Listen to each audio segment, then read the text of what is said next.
네, 안녕하세요. 네, 저희 이벤터스 대표 맡고 있는 안영학입니다. 반갑습니다. 네, 그래서 뭐 저희 사업을 알고 계신 분도 있을 거고 모르고 계신 분도 있을 것 같아서 저희 사업 간단히 설명드리고 강연 시작하도록 하겠습니다. 네, 저희는 이제 행사 참가자 모집부터 홍보, 행사 운영, 사후 관리까지 한 번에 해결하는 올인원 서비스를 제공을 하고 있고요. 그래서 오늘 행사도 이제 저희 플랫폼에서 신청을 하셨을 거고, 그래서 저희는 이 타겟 시장을 이제 비즈니스 이벤트 산업을 타겟으로 하고 있습니다. 그래서 행사에는 되게 다양한 종류들이 있는데 비즈니스 가치를 창출할 수 있는 기관이나 기업에서 개최하는 행사를 저희가 메인 타겟으로 사업을 하고 있고요. 그래서 이 행사 비즈니스 이벤트 산업의 문제라고 한다면 결국에는 행사 참가자를 모객하고 전문가들을 섭외해서 행사를 운영하는 거에 어려움을 겪고 있고요. 그리고 행사라는 게 대부분 사람들을 통해서 진행되는 업무가 많아가지고 그런 인력 리소스가 많이 들고 비효율성이 많이 발생하고 있습니다. 그리고 이제 IT 침투율이 낮기 때문에 데이터를 축적하거나 분석하는 것들이 부족한 부분이 있어가지고 저희는 이러한 문제들을 이제 플랫폼과 사스로 해결을 하고 있다고 보시면 됩니다. 그래서 저희 플랫폼에서는 이제 행사들이 개최가 되고 누구나 이제 행사를 개설해서 참가자를 모집할 수 있고요. 현재까지 4만 개 이벤트랑 참가자 120만 명, 월 38만 명의 사용자를 확보를 하고 있습니다.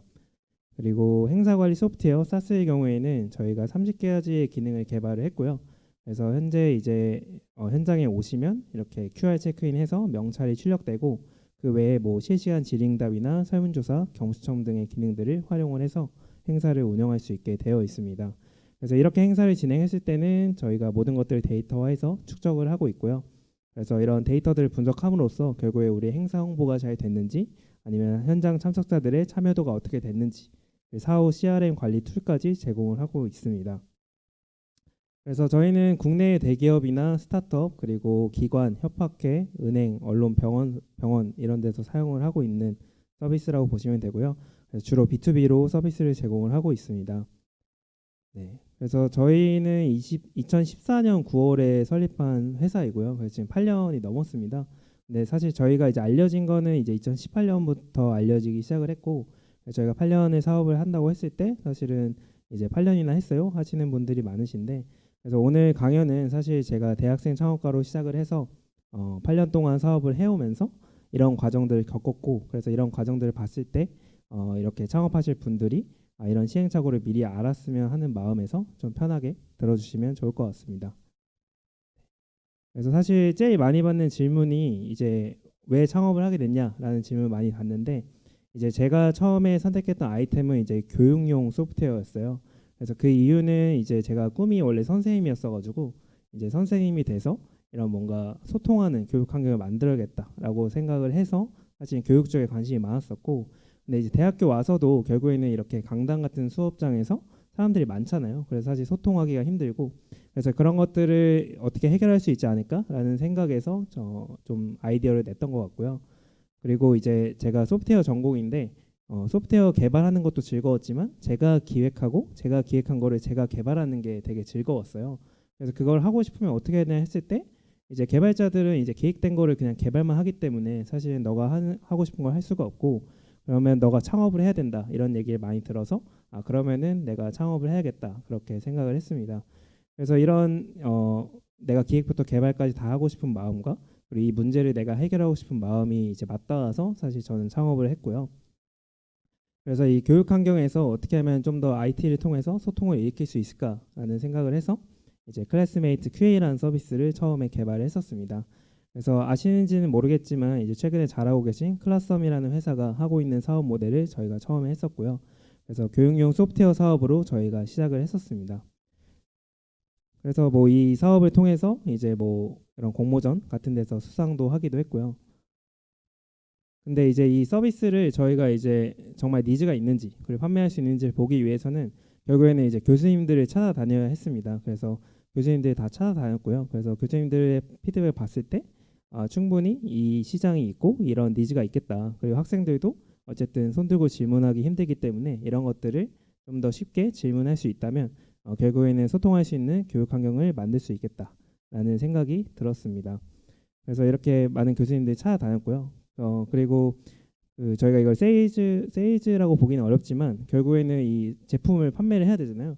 네, 교수님들한테는 사실 뭐 돈을 받고 판매하기는 좀 어려운 부분이 있었고, 그래서 저희가 그 모든 학교에 다 그 총장님께 서신 보내는 칸이 있잖아요. 그래서 거기에 보냈어요. 그래서 학생들 반응이 이런데 이런 거를 도입해 보시면 어떨까요? 보냈는데 실제로 답변이 와가지고 이제 총장님이 만나게 됐고, 그래서 이런 교양 수업에서 저희가 처음 사용을 하게 됐습니다. 그래서 이렇게 탑다운으로 어떻게 보면 이제 서비스를 제공할 수 있게 됐는데, 사실은 이걸 장점이라고 한다면 좀 빠르게 의사결정이 된다는 점이지만, 단점이라고 한다면 결국에는 그 탑다운을 내렸던 의사결정자가 바뀌면 사실은 처음부터 다시 해야 됩니다.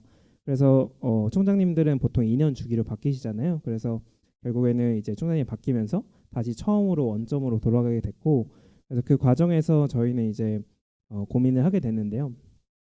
그래서 처음에는 사실 이걸 돈 벌고자 사업을 시작하진 않았어요. 왜냐하면 나는 이 문제를 이 IT로 해결을 하고 싶다 이런 생각으로 창업을 했었고, 사실 대학생 창업가분들이 많이 그런 생각을 하세요. 그런데 결국에는 이거를 우리가 문제를 해결하려면 돈이 필요하고요. 그래서 돈이 있어야지 우리가 계속 사업을 할 수 있기 때문에 어떻게 하면 이걸로 우리가 돈을 벌 수 있을까를 고민하는 게 중요한 부분이라는 걸 깨닫게 됐습니다. 그래서 결국에는 이제 사업 계획이라는 거는 이 아이디어로 내가 이 문제를 해결할 수 있는지를 첫 번째로 보는 거고요. 근데 그 문제가 해결이 되더라도 그 문제를 해결함으로써 돈을 벌지 못하면 결국에는 사업 계획에는 무의미하게 됩니다. 그래서 이 두 가지를 꼭 체크하셔야 되고요. 그래서 결국에는 이 교육 쪽에서는 그 당시에는 어쨌든 무료 소프트웨어도 많았고, 우리가 LMS 시스템이나 이클래스 시스템 정도의 서비스를 개발하지 않으면은 결국에는 수익을 내기 어렵겠다는 판단을 해서 결국에는 시장을 변경해야겠다 생각을 했습니다. 그래서 그 다음으로 봤던 시장이 저희가 이제 강연 시장을 보게 됐고요. 그래서 강연 같은 경우에도 결국에는 교육이랑 비슷하게 오히려 청중 수가 훨씬 많고, 그래서 그 일대 다로 강연 같은 걸 진행했을 때 사실 청중들이 뭔가 본인들의 의견을 피력하거나 소통할 수 있는 게 힘들잖아요. 그래서 충분히 우리가 원래 교육용 사스로 했던 것들을 강연 시장에 접목을 할 수 있겠다라고 생각을 했고, 그리고 이제 강연 같은 경우에 회당 예산이 다 주어져 있어요. 그렇기 때문에 충분히 돈도 낼 수 있으니까 우리가 이 시장으로 넘어가야겠다 생각을 했습니다. 그래서 처음에 이제 팀빌딩을 하는데 사실 이제 처음에 졸업 프로젝트로 시작을 했었어요. 그래서 4명이서 시작을 했는데 사실은 이제 2명은 취업한다고 넘어갔었고, 이제 나머지 2명이 남았는데 거기서 새로운 멤버들을 충원해가지고 저희가 사업을 했었는데, 그래서 뭐 그때 당시에도 이제 뭐 저를 매개체로 서로 모르던 사람들이 모여가지고 창업을 시작을 했었는데, 그래서 14년에 이제 4명에서 2명 됐다가 5명 충원됐다가 5명 남고, 그래서 지금 5명 코파운더가 계속 같이 하고 있고, 그래서 그 이후에 6명, 9명 이렇게 늘려왔거든요. 근데 아마 그런 질문도 굉장히 많이 받아요. 처음에 팀빌딩 어떻게 해야 되고 그 다음에 사람들을 어떤 사람 뽑아야 되냐 이런 질문도 굉장히 많이 받는데, 사실 처음에 사람이 많다고 해서 무조건 좋은 건 절대 아닙니다. 어쨌든 나중에는 이게 다 비용으로 돌아오기 때문에 처음에 어떤 사람이 필요한지 좀 더 구체적으로 진단하는 과정이 필요하고요. 좀 더 막연하게 처음에 뭐 마케터도 있어야 되고 디자이너, 개발자, 기획자 다 있어야 되지 않나 해가지고 사람을 뽑으면 사실은 대표가 어쨌든 초반에는 그런 역할들을 다 해봐야 사실은 더 사업을 잘할 수 있고 더 디벨롭 시킬 수 있는데, 어쨌든 막연하게 이런 사람들이 필요하지 않을까 하고 팀빌딩을 하시면 사실은 나중에 오히려 팀에 더 안 좋은 영향을 끼치게 됩니다. 그리고 이제 처음에 이제 섭외해야 될 사람들은 결국에는 소통이 잘 되고 실행력이 있는 사람들을 섭외하는 게 중요하고요. 그래서 결국에는 뭐 실력이 뛰어나더라도 사실 소통이 잘 안 되고 실행력이 없으면은 사실은 아쉽지만 그 사람은 초기 팀원으로는 적합하지 않은 사람이라고 생각을 합니다. 네, 그리고 이제 팀원을 어떻게 구하냐 이런 질문도 굉장히 많이 하는데, 사실 이제 대학생 창업의 경우에는 교내에서 동기들이나 아니면 다른 탑과 학생들을 좀 교류할 수 있는 자리들이 있잖아요. 그래서 그런 것들을 활용하실 수 있는 게 한 가지가 있고요. 그리고 뭐 최근에는 창업 동아리들도 많이 생겼기 때문에 그런 창업 동아리들이 에서 이제 참여함으로써 좀 팀빌딩을 할 수 있는 경우도 많은 것 같고, 세 번째로 제가 말씀드린 거는 여기 써 있는 것처럼 팀원들을 필요한 전공자들의 교육 행사에 가라라는 말씀을 많이 드리고 있습니다. 네, 저희 같은 경우에도 코파운더 2명을 제가 같이 교육을 3개월 동안 들은 다음에 같이 프로젝트를 해서 이제 그때 생긴 이제 신뢰를 기반으로 같이 하게 된 거거든요. 그래서 이런 의문이 들 수도 있을 것 같아요. 내가 대표인데 뭐 개발 교육을 들어야 되냐, 디자인 교육을 들어야 되냐 이런 말씀을 하실 수도 있는데, 사실 처음에 설립된 회사에 누가 뭘 보고 같이 하겠어요. 근데 그런 프로젝트를 같이 해보면 결국에는 신뢰관계가 쌓이게 되고 그러면은 사실은 더 합류하는 거는 좋은 더 빠르게 결정을 할 수 있다고 생각하고요. 두 번째로는 대표가 그런 개발이나 디자인, 뭐 마케팅에 대해서 알아야 결국에는 소통을 더 잘 할 수 있거든요. 대부분 많이 겪는 문제가 이제 개발을 모를 경우에 이런 것들 개발해야 되는데 뭐 이번 주면 가능한가요? 막 이런 거에서 사실 많이 싸우거든요. 근데 내가 어느 정도 개발에 대해서 알고 이게 어느 정도의 시간이 걸리는지 알면은 사실 개발팀들과 소통하는 데 훨씬 도움이 됩니다. 저는 개인적으로 IT 사업을 한다면 어쨌든 이런 개발 교육을 듣는 게 시간을 버리는 게 아니라 나를 위해서도 좋고 그리고 팀원을 구하는 데서도 좋기 때문에 그런 부분을 꼭 하시면 좋을 것 같다라는 말씀을 드리고 싶습니다. 네, 그래서 사실 이제 우리나라에는 차고가 없잖아요. 그래서 저희는 집 부엌에서 시작을 했고요. 그래서 저희 집 부엌에서 밥해 먹으면서 시작을 했습니다. 그래서 지금 그냥 사진 보니까 모니터도 없이 개발을 했던 게 되게 신기할 정도인데, 그래서 저희는 집에서 처음에 시작을 했었고, 그 다음에 이제 이런 요즘 입주 지원 같은 거 많이 해주잖아요. 그래서 그 지원 받아가지고 그 사무실을 옮겨서 이제 사업을 본격적으로 하기 시작을 했습니다. 네, 그래서 이제 사업을 시작했으니까 어쨌든 저희가 프로덕트를 만들어야 되잖아요. 그래서 아마 MVP 말 되게 많이 들으셨을 것 같은데 최소 실행 가능한 제품을 만든다라는 뜻이고요. 그래서 결국에는 이 MVP를 어떻게 빠르게 개발을 하느냐 이게 중요합니다. 그래서 뭐 사례로 많이 드는데 우리가 이동을 한다고 했을 때 처음부터 자동차를 만드는 사람이 있고요. 그래서 이동을 하라고 했더니 그러면 처음에 킥보드로 시작해서 자전거, 그다음 오토바이, 자동차 이렇게 진행을 하는 사람이 있습니다. 그래서 결국에는 사실 후자로 하는 게 정답인데요. 그 이유는 결국에는 그 제품을 만들었을 때 시간이 오래 걸리는데 그거를 처음부터 완벽하게 만들면 사실 시장 상황이 굉장히 빠르게 변하고 그리고 우리가 고객 인터뷰를 초반에 할 거지만 사실 그 고객 인터뷰가 진짜 피드백인지 아닌지 구분하기는 어렵습니다. 그래서 그런 부분에 있어서 결국에는 이동을 하는 우리가 목적을 달성하는 데 있어서 최대한 간편하게 일단 이동 수단을 만들고 그 다음에 고객 피드백 받은 다음에 자전거, 오토바이, 자동차로 디벨롭 시켜 나가는 게 훨씬 효과적이고요. 그래서 이런 부분에서 저희도 시행착오 많이 겪었고 초기 팀들이 여기서 많이 시행착오를 겪습니다. 그래서 처음에는 굉장히 라이트하게 시작하는 게 중요하고 물론 이제 만약에 B2B 비즈니스를 하신다면 결국에는 좀 더 안정성이나 완벽한 게 중요하기 때문에 이런 걸 할 수 있을까 생각이 들 수도 있지만 제가 봤을 때는 B2B도 충분히 그런 니즈에 맞춰서 딱 원하는 것만 딱 개발하고 그 다음 단계는 또 그 다음으로 넘기고 이런 식으로 한다면은 충분히 이제 MVP를 좀 더 라이트하게 진행할 수 있을 거라고 생각이 듭니다. 그래서 이제 정부 지원 사업이 어쨌든 국내에는 잘 되어 있기 때문에 초기에 이제 저희도 정부 지원 사업 통해서 초기 자금을 마련을 했고요. 그래서 그때 만들었던 게 이제 강연에 필요한 질의응답, 설문조사, 경무추첨 이 기능 3개를 만들어서 서비스를 하기 시작했습니다. 사실 가격 정책도 이제 세우는 게 굉장히 힘든데요. 저희도 그때 당시에 어떻게 할까 하다가 결국에는 이제 참가자 한 명당 1,000원꼴이거든요. 저게. 그래서 그 정도면 충분히 예산을 집행할 수 있을 거라 생각을 해서 그때 참가자 50명당 5만 원 이렇게 비용을 받았었는데요. 근데 아무래도 강연이 평균적으로 100명에서 150명 오고 그러면 저희가 회당 10만 원에서 15만 원을 받는데 그거 하는데 알려주는 리소스가 생각보다 많이 들었어요. 그래서 이것도 우리가 수익성이 낮구나를 알게 되었습니다. 그래서 이 수익성을 그러면 우리가 높이려면 어떻게 해야 될까 생각을 했을 때 결국에는 저희는 참가자 인력 베이스로 비용을 받기 때문에 더 큰 참가자 규모의 컨퍼런스, 축제, 박람회 같은 시장으로 진입을 해야겠다라고 생각을 했습니다. 근데 저희가 어쨌든 처음에 교육용 사스로 시작을 해서 그 다음에 강연으로 넘어왔는데 거기까지는 어쨌든 형태가 많이 비슷하잖아요. 근데 이제 기업용 컨퍼런스나 축제 박람회는 저희가 아예 모르는 영역이었기 때문에 그래서 이런 축제 기획도 같이 해보고 강연 컨퍼런스 기획도 같이 해보면서 좀 몸소 이 산업에 대해서 익혀가는 시간을 가졌습니다. 그래서 그러고 나왔더니 결국에는 이 기업 행사라는 거는 결국에는 맞춤형 브랜딩이 필요하구나를 한 가지 느꼈고요. 두 번째로는 이런 기존에 제공하던 질의응답, 설문조사, 경무추첨 외에도 다양한 솔루션들이 필요하구나를 느꼈습니다. 그래서 이런 걸 느꼈기 때문에 저희가 서비스에 반영을 할 수가 있었고 그래서 이런 걸 기반으로 이제 행사용 클라우드 서비스를 새로 개발을 하게 됐는데요. 첫 번째로는 이제 색상이나 아이콘을 그냥 본인이 다 변경할 수 있게 저희가 제공을 했습니다. 그래서 맞춤형 브랜딩이 중요하기 때문에 그거를 저희가 다 커스텀을 해드릴 수는 없고 직접 이런 걸 변경할 수 있게 제공을 했고, 그 다음에 서비스 모듈화를 통해서 다양한 기능들을 계속 추가해서 사용할 수 있게 제공을 했습니다. 그래서 이런 것들을 기반으로 이제 솔루션도 계속 개발을 해 나갔고, 그래서 뭐 강연, 컨퍼런스 축제, 뭐 데모데이, 박람회 전시 같은 이제 다양한 이벤트 산업으로 저희가 나아갈 수 있게 됐습니다. 그런데 이제 이 소프트웨어 서비스라는 거는 사실 수익성은 높거든요. 왜냐하면 저희가 드는 게 인건비 그리고 서버비밖에 안 들어요. 근데 그렇게 했을 때 뭐 회당 100만 원 이렇게 받으면 사실은 수익성이 높잖아요.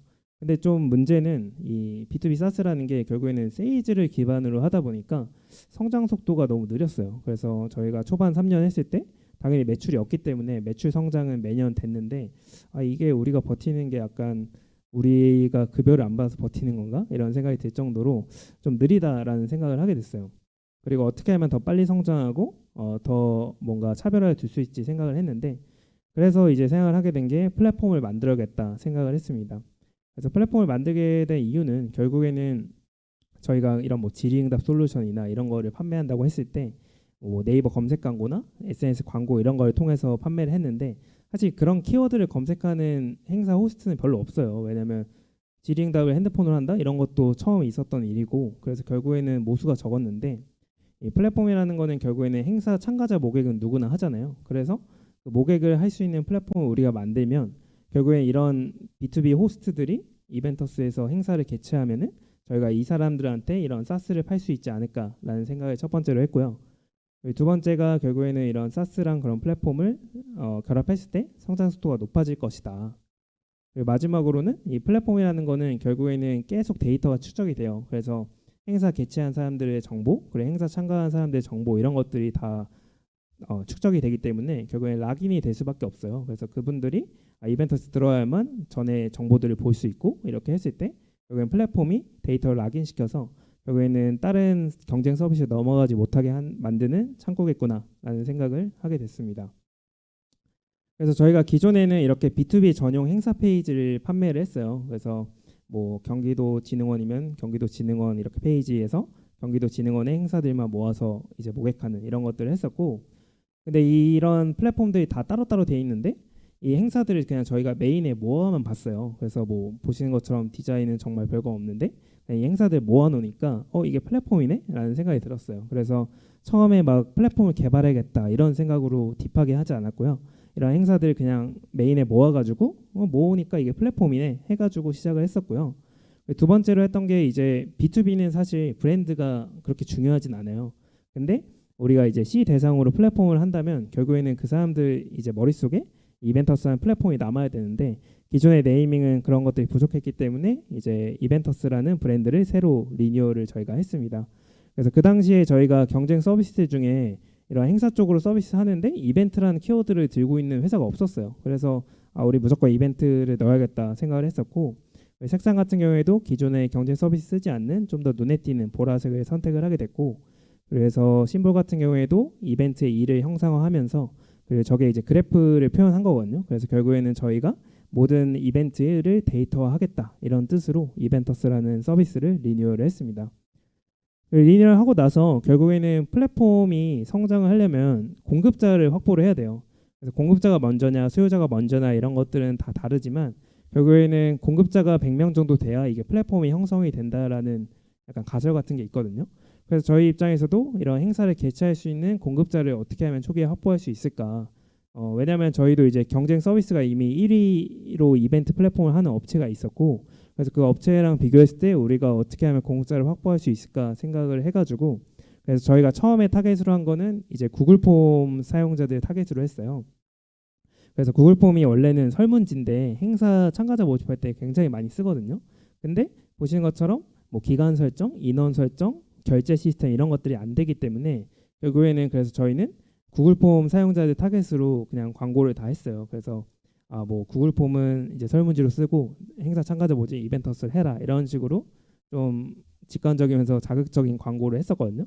그래서 그런 저희는 솔루션으로 접근한 거죠. 왜냐면 처음에 플랫폼으로는 저희가 모객 홍보 능력이 없었기 때문에 사실은 경쟁을 할 수가 없었고요. 저희가 강점이라고 생각했던 솔루션을 계속 강조하면서 이런 서비스를 쓰면은 너희가 더 좋을 거다라는 식으로 초기 공급자를 확보를 하기 시작했고요. 두 번째로는 저희가 홍보 능력이 없던 때였기 때문에 저희 자체적으로 블로그, SNS 뭐 이런 광고들을 직접 다 해드렸어요. 좋은 행사들은. 그래서 이렇게 지원을 많이 했었고, 그리고 뭐 추천 알고리즘도 좀 빠르게 구축하고, 그리고 이런 박람회 같은 것도 많이 나가서 저희 서비스를 알리는데 집중을 했습니다. 그래서 저희가 이렇게 플랫폼을 런칭하던 중에 결국에는 저희가 투자 엑셀러레이팅을 그때 받게 됐고요. 투자 엑셀러레이팅 사실 저희가 창업 3년 후에 처음으로 투자를 받았어요. 근데 그 이유는 이제 저희가 대학생 창업을 하다 보니까 사실 투자에 대한 개념 자체도 없었고요.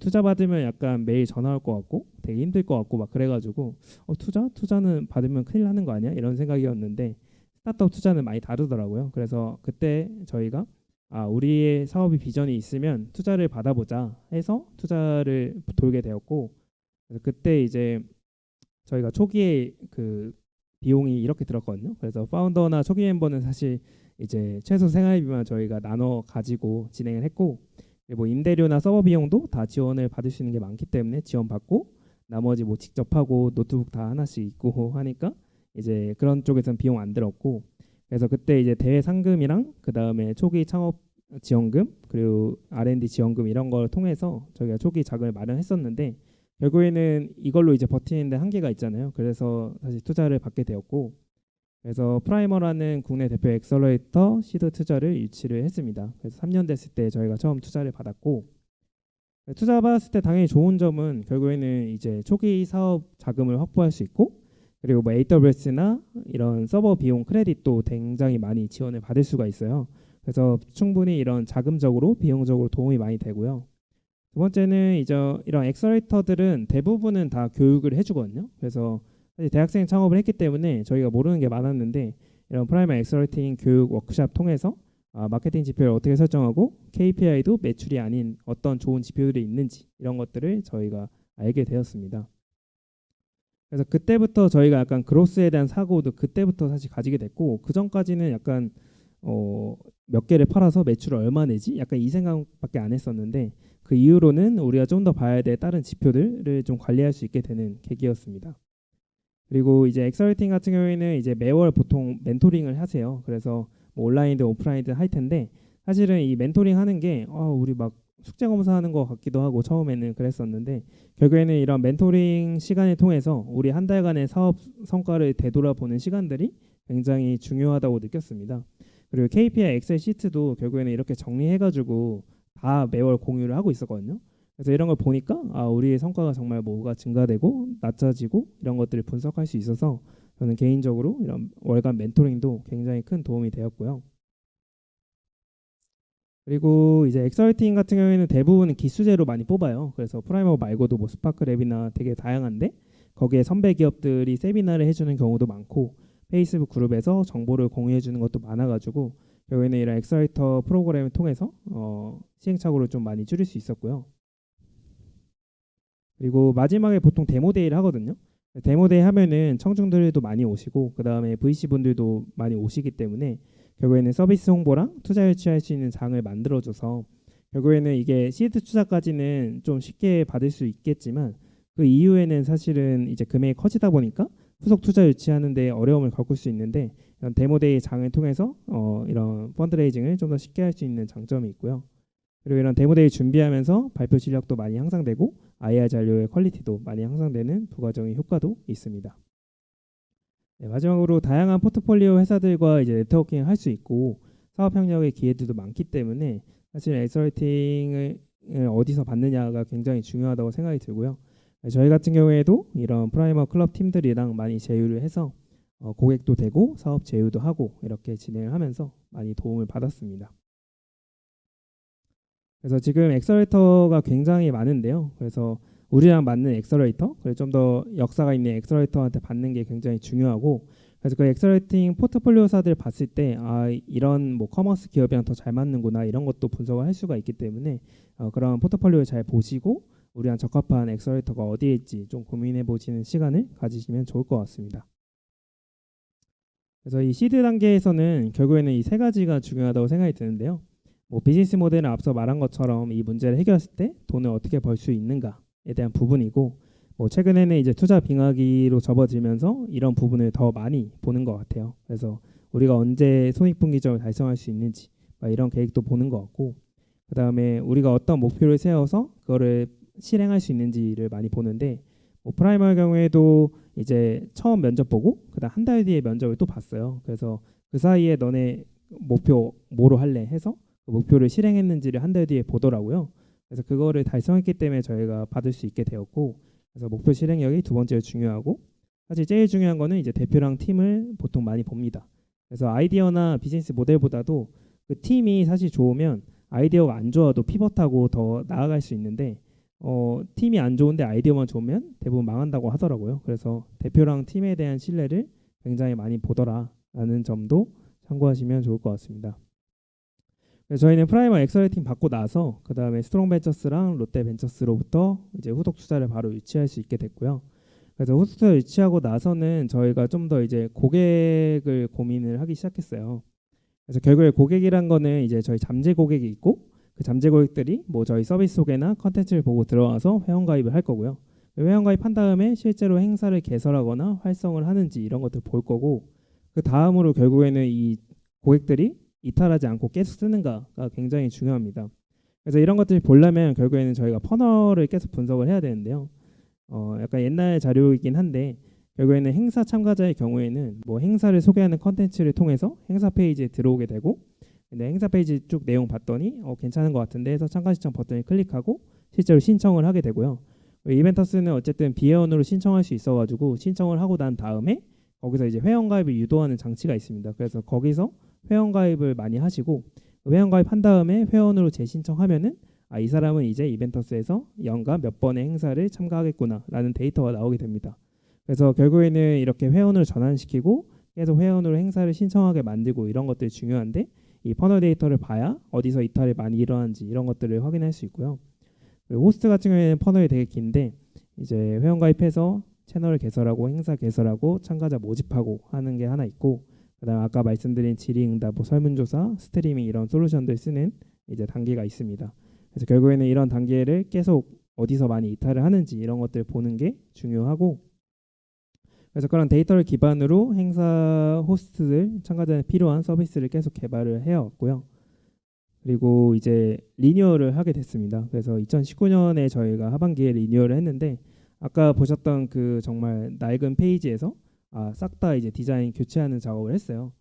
근데 이제 이때도 시행착오를 안 겪을 거라고 생각했는데 겪었던 거는 결국에는 애자일로 했었어야 되는데 폭포수 모델로 리뉴얼을 하게 됐어요. 그래서 사실 리소스가 너무 많이 들었고 사실 시간도 너무 많이 들었어요. 근데 그때 생각했던 거는 이거를 모든 전면 리뉴얼 하다 보니까 어디 일부분만 고칠 수가 없잖아요. 그래서 이제 전면 리뉴얼 하다 보니까 어쩔 수 없이 폭포수로 하게 되는데, 진짜 폭포수로 하니까 너무 오래 걸리고 디자인은 막 나온 지 3개월 넘었는데 이제 개발하고 있고, 그래서 그런 것들 보면서 정말 폭포수 모델로 하지 말고 애자일로 했었어야 되는구나 라는 걸 한 번 더 뼈저리 느꼈고요. 그래서 저희는 스크럼이라는 방법론을 쓰고 있습니다. 그래서 개발할 때 주로 많이 쓰는데요. 그래서 1, 2주 단위로 스프린트라고 해서 1, 2주 단위로 업무 태스크를 나열해가지고 그걸 1, 2주 안에 끝내는 이런 프로세스인데요. 그래서 이제 뭐 지라라는 툴을 저희는 활용해가지고 저희는 모든 팀이 개발팀뿐만 아니라 이렇게 백로그라고 해서 우리가 계속 앞으로 해야 될 업무들을 다 적어놓고요. 그러면 이제 멤버 한 명당 주 40시간이라고 하면은 40포인트가 있는 거예요. 그러면은 40포인트에 맞춰서 이제 업무의 우선순위를 정합니다. 그래서 40포인트가 넘으면 이 업무를 할지 저 업무를 할지 이렇게 정해가지고 리밋을 걸게 되는데, 그 이유는 결국에는 그 시간이 무한정이면, 예를 들면 맨날 야근을 하는 회사의 경우에는 어차피 야근하면 할 수 있으니까 우선순위 뭐하러 정해 이렇게 되는 거고, 근데 이걸 리밋을 걸어두면은 결국에는 40시간 안에 내가 먼저 해야 될 이번 주의 업무는 무엇인가 이런 것들이 정렬이 되게 됩니다. 그러면 결국에는 회사 입장에서는 더 중요한 업무를 더 빠르게 처리할 수 있는 효과가 있고요. 그래서 저는 개인적으로는 뭐 스타트업의 경우에 정말 오래 일한다고 하지만, 오래 일한다고 하더라도 오래 일하는 시간 기준으로 이런 것들 정하셔가지고 하시면 훨씬 생산적으로 업무를 진행할 수 있을 것 같습니다. 그래서 이렇게 해서 포인트를 다 매기고 해야 될 일, 그리고 하고 있는 일, 누가 어떤 일 하고 있는지 이런 것들을 확인을 할 수가 있습니다. 그래서 이걸 기반으로 어쨌든 19년도에 저희가 행사 수도 빠르게 증가했고, 활성 사용자 수도 빠르게 증가하면서 이제 중간에 이제 투자 유치를 프리-A를 받게 되었습니다. 그래서 투자 유치 받을 때도 이제 느꼈던 거는 결국에는 사실 정말 우리랑 맞는 좋은 투자자를 잘 만나야 돼요. 그래서 저희 뭐 지금 투자 받은 지 3년 넘었는데 3, 4년 됐는데도 그런 엑셀레이터들이나 아니면 초기 투자자분들이랑 계속 커뮤니케이션 하고 그다음에 스킨십도 하고 이렇게 공유도 맨날 하고 이렇게 하면서 결국에는 사실 성과가 좋을 때는 그냥 재무적 투자자들은 누구나 다 넣고 싶겠죠. 근데 결국에는 초기에 우리를 도와줬고 그다음 우리 어려울 때마다 약간 도와주는 투자자들이 굉장히 좋은 투자자라고 생각을 하거든요. 그렇기 때문에 사실 초기에 투자자를 잘 만나는 게 저는 굉장히 중요하다고 생각을 합니다. 네, 그래서 그 다음에 이제 저희가 투자를 받았기 때문에 이제는 좀 더 산업을 확장해야 된다고 생각을 했는데요. 그래서 이 마이스 산업이라는 산업이 있어요. 그래서 관광이랑 연계되는 산업인데 보시는 것처럼 미팅, 인센티브 트래블, 컨벤션, 익스비션, 이벤트의 약자이고요. 그래서 마이스 산업에서 사실 행사라는 거는 되게 일부의 영역이고 좀 작은 규모를 뜻하고요. 그래서 결국에는 우리가 이 마이스 산업으로 나가서 컨벤션이나 컨퍼런스 같은 큰 행사들을 따야만 결국에는 더 큰 산업에서 더 많은 수익을 낼 수 있겠다 생각을 했습니다. 그래서 이 산업으로 어떻게 진출할 수 있을까? 사실 저희가 전문성이 있었던 분야도 아니고 어떻게 하면 이쪽에 판로를 뚫을 수 있을까 고민을 하다가 그 서울시에서 서울관광재단이랑 이런 서울관광 스타트업을 육성하는 사업이 있어요. 그래서 이 사업을 통해서 서울관광재단은 서울 마이스를 총괄하는 기관이니까 우리가 이거에 프로그램에 들어가면은 그런 판로 개척이나 홍보에 도움을 많이 받을 수 있겠다라는 생각이 들었고요. 그래서 이런 사업들은 사실 뭐 마이스뿐만 아니라 각 영역에 모두 존재하거든요. 지자체나 아니 오픈 이노베이션, 대기업 프로그램들이 그런 산업에 맞춰서 많이 제공이 되고 있기 때문에 그런 산업을 잘 찾으셔가지고 나가시면 좋을 것 같고요. 그래서 저희도 이 산업 통해서 뭐 지원금뿐만 아니라 많은 네트워크들을 획득을 할 수 있었고, 그래서 뭐 그런 것들 기반으로 이런 마이스나 행사 산업에 테크놀로지를 제공할 수 있는 기회들을 많이 얻게 되었습니다. 그래서 이때가 이제 2019년 12월에였는데 이때 처음으로 이 마이스 산업에서 미팅 테크놀로지를 주제로 이제 행사를 했었어요. 근데 정말 놀랍게도 한 달 뒤에 갑자기 코로나가 터졌습니다. 그래서 한 달 전에 이 미팅 테크놀로지에 대한 개념이 처음으로 이제 등장하기 시작했는데 한 달 뒤에 코로나 터지면서 이제 사실 행사들이 이제 갑자기 락다운이 되기 시작을 했고요. 그래서 글로벌 행사뿐만 아니라 국내의 모든 큰 행사들이 다 취소가 됐습니다. 그래서 사실 이런 경험을 모두가 다 처음 했잖아요. 그래서 저희도 처음이었고 이런 행사가 다 취소해서 우리는 그럼 어떻게 해야 될까 그런 고민했었는데 사실 심각 단계가 되기 전까지만 해도 이렇게 방역 수치 지키면 오프라인 행사 할 수 있다라고 지침이 내려와서 저희도 그거에 따라서 이제 행사를 진행했었는데 이제 심각 단계가 격상이 되면서 이제 행사들이 모두 취소가 됐습니다.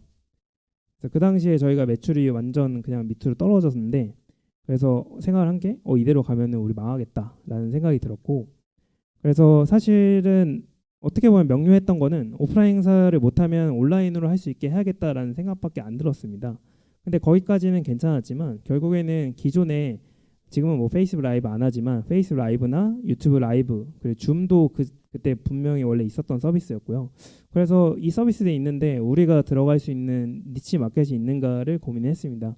근데 보니까 이런 비즈니스 이벤트는 사실 참가자 DB 수집이 중요해요. 왜냐하면 비즈니스 이벤트를 개최해서 이 DB를 수집해서 우리가 나중에 비즈니스적으로 활용을 해야 되기 때문에 참가자 DB 수집이 중요한데 소셜 라이브의 경우에는 다 공개로 이제 방송을 하는 거였고요. 줌 같은 경우에도 지금은 있지만 그때 당시에는 그냥 링크로 들어와서 화상회의를 하는 시스템이었습니다. 그래서 이 중간에 우리 니치 마켓이 있구나를 저희가 봤고요. 그래서 온라인 행사는 이벤터스라는 목표로 전사 목표를 싹 다 바꾸고 이제 피벗을 하기 시작을 했습니다. 그래서 이벤터스 웨비나 서비스를 저희가 10일 만에 런칭을 했는데요. 사실 이제 이때 베타 서비스라고 썼는데 사실 거의 알파 단계의 서비스였어요. 근데 알파 서비스를 만들고 나서 저희가 바로 보도자료 뿌리고 홍보에 들어갔거든요. 근데 그 이유는 결국에는 이 웨비나라는 키워드, 온라인 행사라는 키워드가 처음 이제 부각이 되기 시작했고 이거를 우리가 선점을 해야만 우리가 성공할 수 있겠다라는 생각이 들었어요. 그래서 솔직히 이 서비스를 처음 도입하는데 최소 한 달 걸리거든요. 이런 행사하는데 바로 도입해서 하지 않고요. 최소 한 달 이상 걸리기 때문에 결국에는 우리가 그동안 이 서비스를 디벨롭한다면 될 거다라는 판단으로 알파 서비스 단계에서 바로 출시를 했습니다. 그래서 이런 기존에 뭐 1대 다 행사에 좀 더 최적화되어 있고 그리고 폐쇄형으로 행사를 진행할 수 있고 설문조사나 질의응답 같은 다양한 솔루션들을 활용할 수 있다는 점을 차별성으로 그 니치 마켓에 저희가 진입을 했고요. 여기 나서 이제 자체 웨비나 컨텐츠를 저희가 런칭을 했습니다. 그래서 매주 저희가 행사를 했어요. 그래서 온라인 행사라서 쉬울 수도 있는데 사실 주 1회 행사는 좀 어렵거든요. 근데 그때는 저희가 이렇게 행사를 할 수 있다는 걸 보여줘야 했었고, 그리고 저희가 실제로 써봐야 이게 좋은 점과 나쁜 점이 무엇인지 개선점이 뭔지가 나오기 때문에 그때는 이제 주 1회로 이제 행사 열고 홍보 들어가고 연사 섭외하고 이런 식으로 주 1회 계속 행사를 했고요. 그리고 이제 그때 스타트업 행사들도 많이 없어져가지고 이런 온라인 컨퍼런스도 저희가 개최하면 좋겠다라는 생각이 들었습니다. 그래서 스타트업 라이브리라는 행사를 이제 연사분들 빠르게 섭외해가지고 개최했었고, 그래서 온라인 컨퍼런스, 웨비나 이런 것들을 이렇게 잘 할 수 있다라는 거를 직접 보여줌으로써 결국에는 매출이 오히려 더 오르고 행사 수도 다 회복이 되는 이런 결과로 변하게 됐습니다. 그래서 저희가 2020년에는 저희가 그래서 오히려 손익분기점을 달성을 했어요. 그래서 오히려 이런 웨비나에서 이런 미팅 테크놀로지 활용이 높아지면서 결국에는 BEP 달성도 하고 매출도 크게 증가를 했었고요. 그래서 그 이후에 그때 당시에 저희가 12명이었는데 이제 사실은 문의가 너무 많이 와서 사실 2명이서 오퍼레이션을 쳐내기에는 너무 무리가 있었어요. 그래서 이제는 영업이익도 났으니까 조금 사람을 늘려야겠다라는 생각을 했었고, 결국에는 다음 인재를 뽑을 때 누구를 뽑아야 되나 이런 고민을 하기 시작을 하면서 결국에는 내부의 이런 기업 문화를 좀 더 다지고 우리만의 기업 문화는 무엇인지 좀 고민을 했던 것 같아요. 그래서 저희의 뭐 한 가지 특징이라고 한다면 이제 이벤트 회사이기 때문에 결국에는 이벤트 데이라는 게 있어요. 그래서 그날에는 이제 멤버들이 돌아가면서 한 달에 한 번 호스트가 돼가지고 행사를 기획하고 참여하는 이런 시간이 있거든요. 그래서 뭐 그런 것들도 그렇고 약간 우리만의 문화는 무엇인지 좀 고민을 했고요. 그리고 사실 뭐 방법론 이런 걸 쓰지 않았어요. 스크럼 빼고는 쓰지 않았었는데 뭐 그때 당시 이제 OKR이라는 개념이 등장하기도 했지만 결국에는 우리도 이게 규모가 커지면 결국에는 이런 방법론이 없으면 우리가 목표를 얼라인하고 이런 것들이 힘들다라고 판단이 들어서 이제 OKR 책도 읽으면서 우리는 어떤 방법론을 하는가 이런 것들 고민하게 됐고요. 그래서 사실 OKR도 이제 설왕설래가 많은데 우리 회사에 맞게 하는 게 되게 중요한 것 같아요. 그래서 저희도 지금까지 OKR 하고 있는데 지금은 저희 회사에 좀 맞춰서 좀 변형돼서 진행하고 있고요. 그래서 이런 방법론들이 결국엔 사람이 늘어나는데 좀 필요하다라는 거를 느낄 수 있었습니다. 네, 그래서 저희는 이제 채용 공고에 이제 이렇게 좋은 점과 나쁜 점을 다 썼어요. 그 이유는 결국엔 사실 저희도 뭐 성장을 하고 있는 스타트업이지만 사실 뭐 지원하는 입장에서는 더 좋은 회사 많고 한데 이 회사에 왜 지원할까 했을 때 사실 처음에 이제 포장을 많이 하잖아요. 저희도 처음에 포장 되게 많이 했었는데 사실 포장하고 들어왔을 때 실망해서 나가는 것보다 오히려 우리는 이런 게 좋고 이런 게 안 좋아요라고 솔직하게 얘기해 주는 게 훨씬 진정성 있고 그리고 우리 회사 핏에 맞는 사람들이 지원을 하더라고요. 그래서 모수는 많이 떨어졌지만 지원 핏 자체는 많이 맞았기 때문에 뭔가 이렇게 상세하게 공고를 쓰는 것도 어쨌든 회사에서 이런 채용에 신경을 쓰는구나 시그널을 주기 때문에 좀 좋았던 부분인 것 같고요. 그리고 지금은 저희가 이제 규모가 20명이 넘기 때문에 모아서 타운홀을 할 수가 없어요. 그래서 저희 웨비나 서비스 활용해가지고 이제 타운홀도 매월 진행을 하고 있는데 결국에 10명까지는 저희가 그냥 이렇게 타운홀 하지 않아도 회사가 어떤 목표로 달려가고 있는지 이런 것들 온라인 잘 됐는데 이제 20명 이상 넘어가니까 이런 것들 타운홀 때 온라인에 잘 시켜주지 않으면 사실은 동상이몽을 하고 있더라고요. 그래서 타운홀도 매월 하고 있고 제가 제일 신경 쓰는 것도 타운홀이고 그래서 되게 자주 하는 행사는 일주일에 한 번 타운홀 하는 회사도 있더라고요. 근데 저희는 그렇게는 못 하고 있고 그래서 이렇게 멤버들을 온라인 시키는 게 굉장히 중요하다라는 점을 깨달았습니다. 왜냐하면 저 10명일 때는 알아서 다 온라인 되니까 그렇게 하면 되겠지라고 생각했지만 20명 넘으니까 그렇게 안 돼서 결국에는 과거의 경험을 지우고 새로에 맞춰서 잘 하는 게 중요하다라는 걸 깨달았고요. 사실은 어쨌든 올해는 저희도 굉장히 좀 챌린지가 많았던 해였습니다. 그래서 상반기에 뭐 오미크론이랑 선거 이런 것들이 많았고 최근에는 사고도 발생하면서 사실은 이 행사 산업 자체가 이제 좀 어려운 한 해였는데 그럼에도 불구하고 어쨌든 저희는 이제 누구에게나 행사가 일상이 되는 세상을 만들자라는 미션을 믿고 이제 계속 사업을 하고 있고요.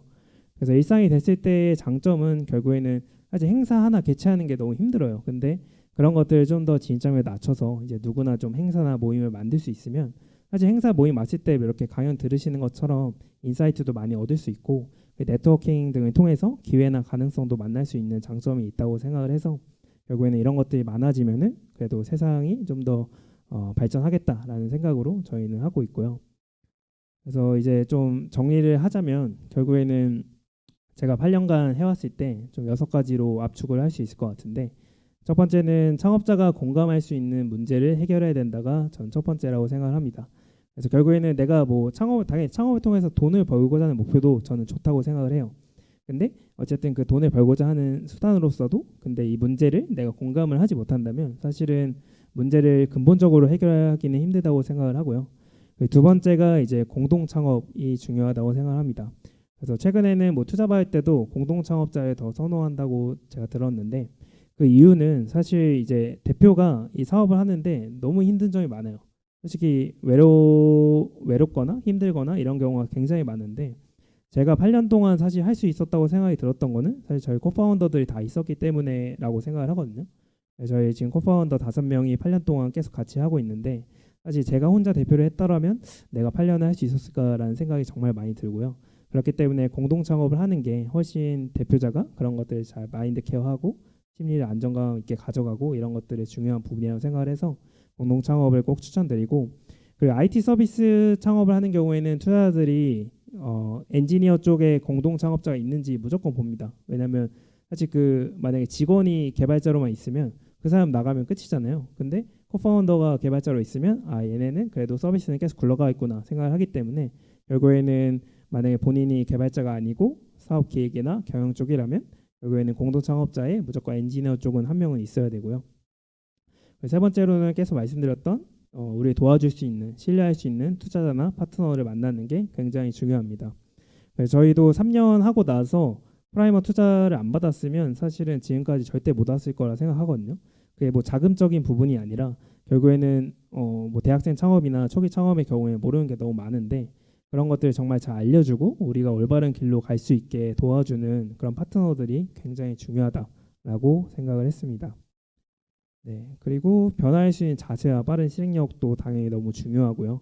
그래서 아시는 것처럼 사실 사람들의 아이디어는 굉장히 많잖아요. 근데 그거를 실행하는 것들은 창업가들이고요. 그렇기 때문에 그걸 실행하는 창업가들이 그렇게 성공하는 거라고 생각을 해요. 그리고 워낙 이제 역경이 많기 때문에 저도 이제 8년 동안 봤을 때 매년이 새롭거든요. 그래서 그렇게 생각해 보니까 정말 챌린지가 너무 많고 그 챌린지 들어왔을 때 처음 경험하는 게 너무 많을 텐데 그러면 거기서 내가 원래의 방식 택할 건지 변화할 건지 수용할 건지 이런 것들을 선택해야 되는데 결국에는 그런 것들을 변화할 수 있는 자세를 가지고 빠르게 실행하는 게 중요하지 않나라고 생각합니다. 그리고 기업 문화에 맞는 팀원을 뽑는 거 인사도 굉장히 중요한 부분이고요.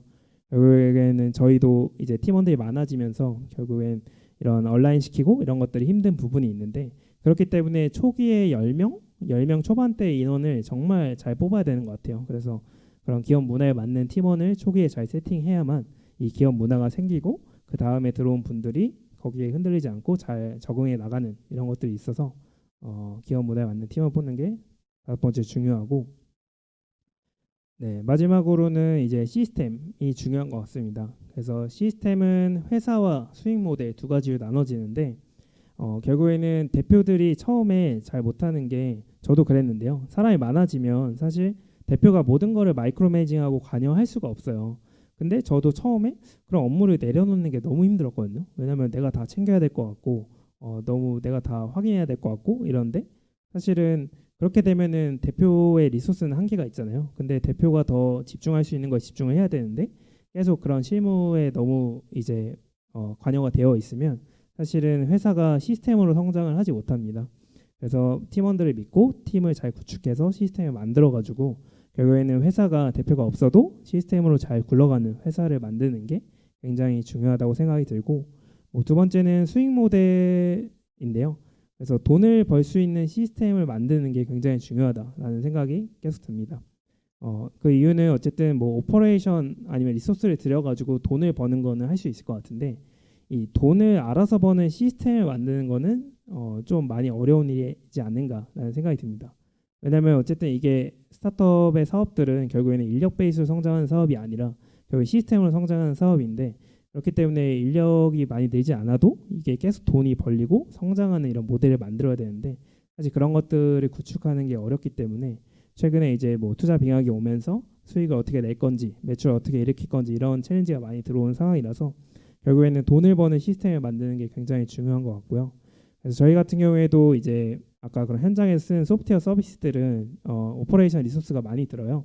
근데 이제 광고의 경우에는 저희 플랫폼 광고 센터를 저희가 만들고 나서는 그냥 광고 센터에서 사람들이 알아서 광고 신청하고 저희는 승인해주고 이런 구조로 돌아가다 보니까 사실은 많이 시스템화가 되어 있거든요.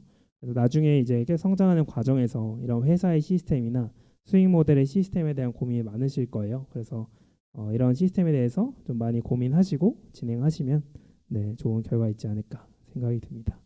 네, 이상 강연 마치겠고요. 네, 질의응답 진행하겠습니다. 감사합니다.